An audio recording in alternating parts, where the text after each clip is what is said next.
भाइयों बहनों, जय गुरुदेव, जय माँ आदिशक्ति। आप सभी आत्मीय परिवारजनों की साधना से संबंधित जिज्ञासाओं का समाधान करते हुए मैं आज कुछ महत्वपूर्ण जिज्ञासाओं को सम्मिलित कर रहा हूँ। भाई कृष्ण कुमार जी ने अपनी जिज्ञासा प्रकट करते हुए लिखा है, गुरु जी प्रणाम। प्रणाम कृष्ण कुमार जी, खुश रहिए। जगत जननी माँ की कृपा आप पर हमेशा बनी रहे। गुरु जी, आपकी कृपा से मुझे अभ्यास करते हुए 1 वर्ष होने वाला है। गुरुदेव, आज ध्यान करते हुए मेरे सर में झटका जैसे लगने लगा। पहले तो मैं डर गया, फिर आपका नाम लेकर बैठा रहा। गुरुदेव श्री, मेरा अनुभव सही है या गलत ये तो मैं नहीं जानता, पर आप ही की कृपा से मैं ओम श्री हरि नारायण का नाम हर श्वास में लेने का अभ्यास करता हूँ, जिसमें 10% ही ले पाता हूँ। गुरुदेव श्री, मैंने अनंत जन्मों में अनंत पाप किए हैं, क्या इस जन्म में मुक्ति मिलेगी? गुरुदेव श्री, आप ही की कृपा से 4 घंटे सुबह और 4 घंटे शाम को अभ्यास करता हूँ। कृपा करें गुरुदेव श्री, मार्गदर्शन करें, हरि चरणों की कृपा प्राप्त कर सकूं, ऐसे आशीर्वाद की कामना है। प्रणाम गुरु जी। ओम श्री हरि नारायण। भाई कृष्ण कुमार जी,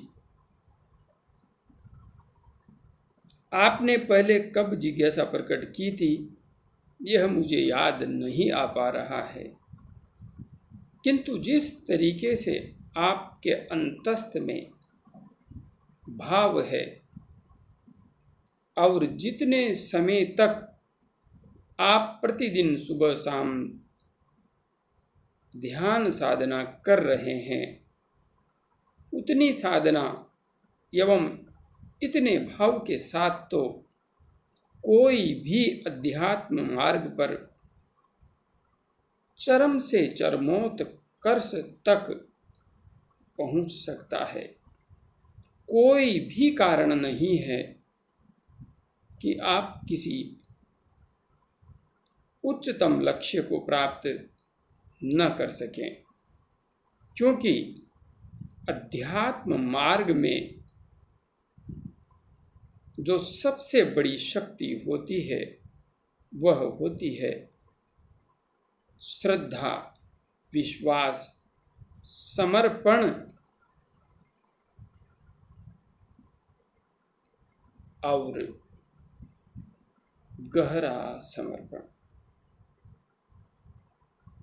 यदि आपके अंदर ये सब है तो फिर कुछ भी असंभव नहीं है, कुछ भी असंभव। और आपके शब्द स्पष्ट रूप से दिखा रहे हैं। आपने भावनात्मक रूप से मुझे गुरु माना है,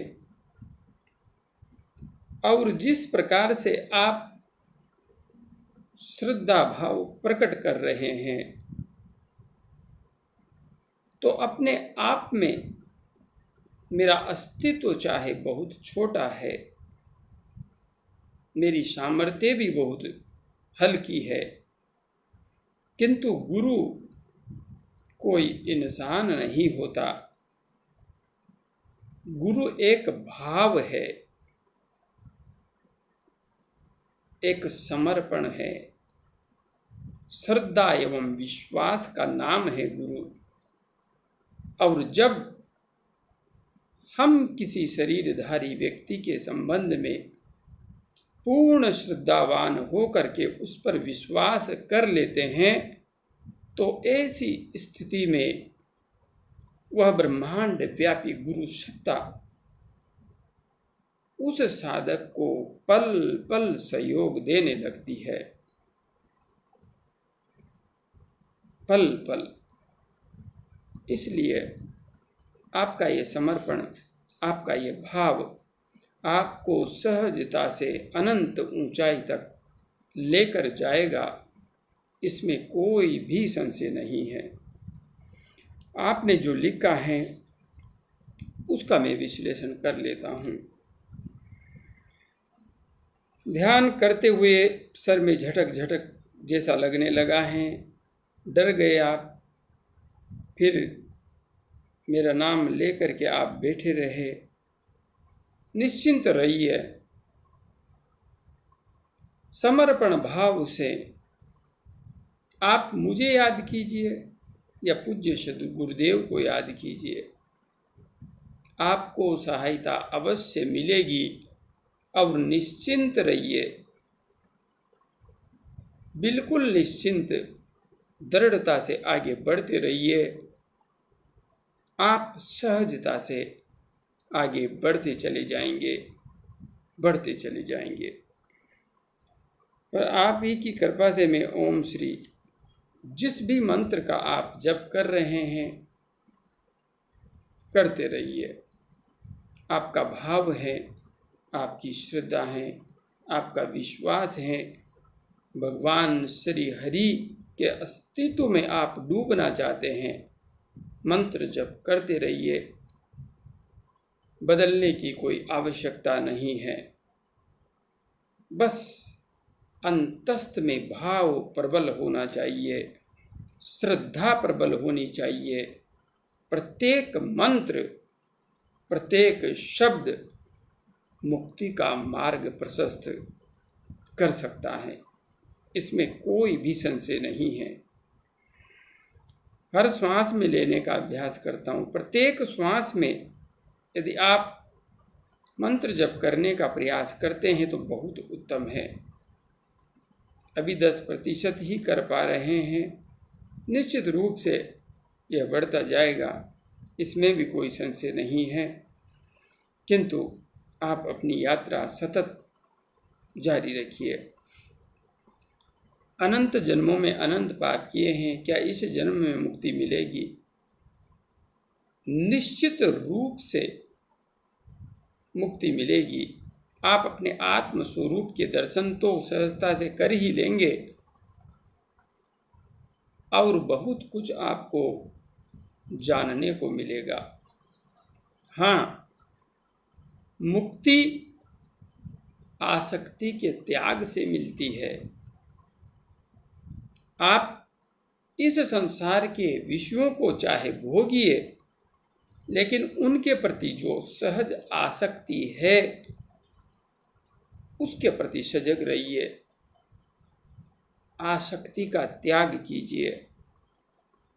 और जैसे जैसे आप साधना के पथ पर उच्चतम स्तर पर पहुँचेंगे तो आपको प्रत्याहार की सिद्धि होने लगेगी। ऐसी स्थिति में इन सांसारिक विषय वासनाओं का अस्तित्व तो वैसे ही विलुप्त हो जाता है।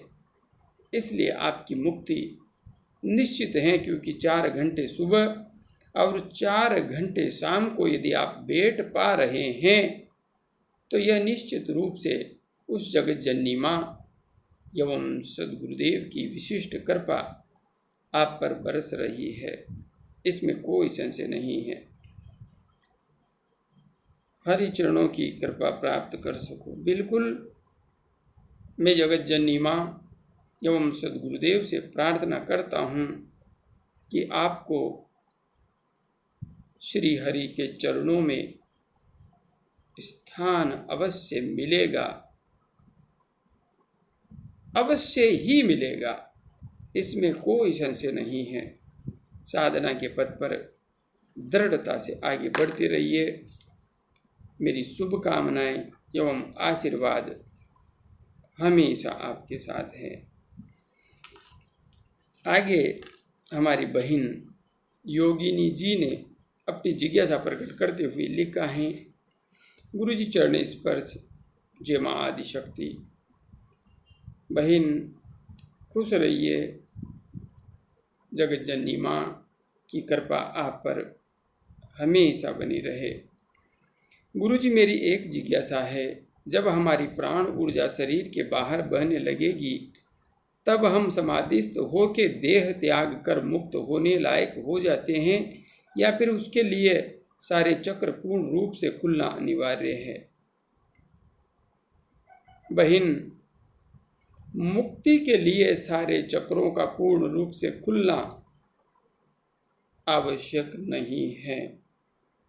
बस आपकी ऊर्जा उदर्व हो जाए, सहस्रार चक्र तक पहुंच जाए और आप सहजता से ध्यानस्थ हो जाएं, समाधिस्थ होने की सामर्थ्य प्राप्त कर लें। निर्विकल्प समाधि में जा कर के आप अपने संस्कारों के बीजों को नष्ट कर दे, गला दें।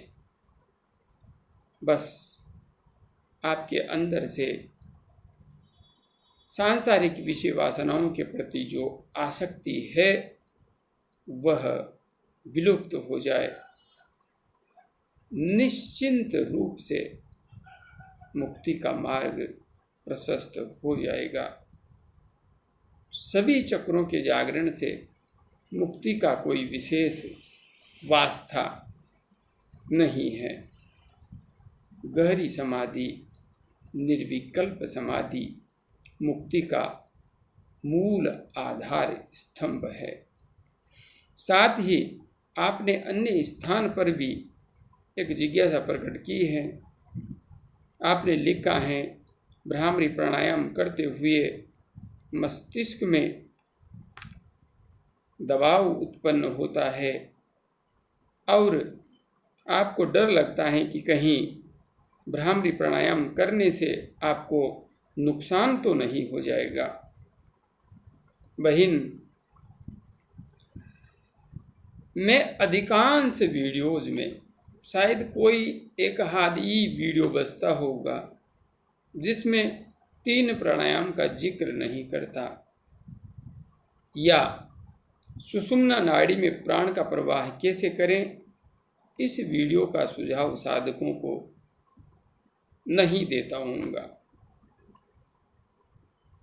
वीडियो पुराना है, बहुत अच्छी तरीके से मैंने बना भी नहीं रखा है, लेकिन मुझे पता है जो साधना के पथ पर आगे बढ़ना चाहेंगे, जिनमें दृढ़ता होगी,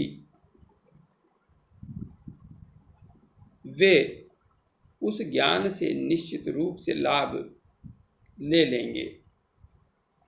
मुझे बहुत कुछ डेकोरेटिव करने की आवश्यकता नहीं है। भीड़ हो या न हो महत्वपूर्ण नहीं है। बस जो सेवा का भाव है वह पूर्ण होता रहे, और वह पूर्ण हो रहा है, निश्चित रूप से पूर्ण हो रहा है और आगे भी होता रहेगा। बड़े अनुसंधान करने के बाद मैं आप सबको कोई अभ्यास बताता हूँ। ऐसे ही कहीं से उठा करके कुछ भी नहीं जोड़ा गया है। बहुत लंबी प्रक्रिया रही है गहरे अनुसंधान की। आपने वैसे जो प्रश्न पूछा कि मुझे हानि तो नुकसान तो नहीं हो जाएगा, तो प्रश्न ही शायद लीगल नहीं है, क्योंकि जब मैं बार बार भ्रामरी प्राणायाम, कपालभाति प्राणायाम, नाड़ी शोधन प्राणायाम करने के लिए कहता हूँ तो हानि पहुँचे ऐसी स्थिति में मैं सुझाव कैसे दे सकता हूँ। बिल्कुल कोई भी हानि नहीं होगी। आप सहजता से आगे बढ़ती जाएंगी। हाँ, दबाव पड़ेगा, कंपन उत्पन्न होंगे, दबाव झेलना पड़ेगा, कंपनों को भी झेलना पड़ेगा। बाकी सहजता से आप ध्यान के पथ पर, माँ आदि शक्ति के पथ पर आगे बढ़ जाएंगी। आप सबको मेरी हार्दिक शुभकामनाएं। निरंतर आगे बढ़ते रहिए। जगत जननी माँ एवं सद्गुरुदेव की कृपा आप सब पर निरंतर बरसती रहे। जय गुरुदेव, जय माँ आदि शक्ति।